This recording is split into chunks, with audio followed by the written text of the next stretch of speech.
لە پاش بڕیارێکی پاڤڵ جەلال تاڵەبانی ماوەی چەند ڕۆژێکە کارکردن لە پرۆژەی دروستکردنی بینای کۆلێژی کۆمپیوتەر و تەکنۆلۆژیای زانیاری خانەقین دەستی پێکردووە. پرۆژەکەش لەسەر ئەرکی مەکتەبی دارایی یەکێتی نیشتیمانی کوردستان بە بڕی زیاتر لە 550 ملیۆن دینار جێبەجێ دەکرێت. ڕاگری کۆلێژی کۆمپیوتەر و تەکنۆلۆژیای زانیاری لە خانەقین دەڵێت بە تەواوکردنی ئەم بینایە کۆلێژەکەمان لە ڕووی بیناسازیەوە بەرەو پێشچوونێکی باش بەخۆیەوە دەبینێت.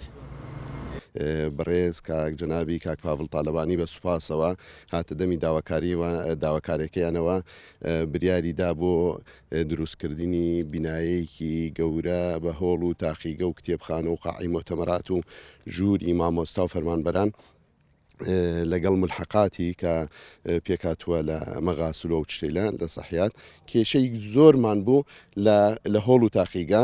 سوپاس و پێزانی خۆمان ئاراسەی بەڕێز جەنابی کاک پاڤڵ تاڵەبانیەکەین لەبەر ئەوە چۆن بێژین کۆلێجەکەمان زوندوو بۆتەوە.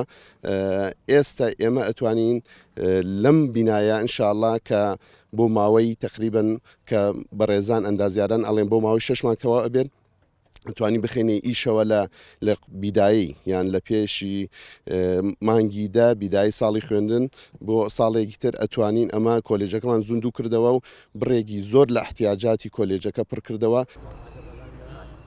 هاوکاتیش ماوەی زیاتر لە مانگێکە لەسەر بڕیاری پاڤڵ جەلال تاڵەبانی کاری نۆژەنکردنەوە لە هەردوو بەشە ناوخۆیی کوڕان و کچانی خانەقین لە کۆلێژی زمان و زانستە مرۆڤایەتیەکان دەستی پێکردووە.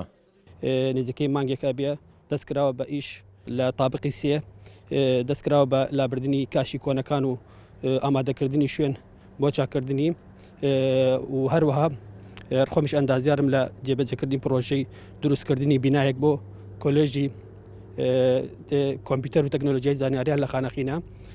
پرۆژەکە ئێمە نزیکەی 554 ملیۆن و 26 هزار کوژمەی گشتێتی بە دوو قۆنەق تێدەپەڕێ. ماوەی چەند ڕۆژێکە کارکردن لە دروستکردنی پرۆژەی بینای کۆلێژی کۆمپیوتەر و تەکنۆلۆژیای زانیاری خانەقین دەستی پێکردووە. پرۆژەکەش پێک دێت لە هۆڵی تاقیگە و هۆڵی خوێندن و هۆڵی کۆبنەوەکان. بڕیاریشە کارەکانی پرۆژەکە لە ماوەی 6 مانگدا بە دوو قۆناغ تەواو بکرێت و بخرێتە خزمەتی خوێندکارانەوە. سەرکەوت ئەحمەد، کورسات نیوز، خانەقین.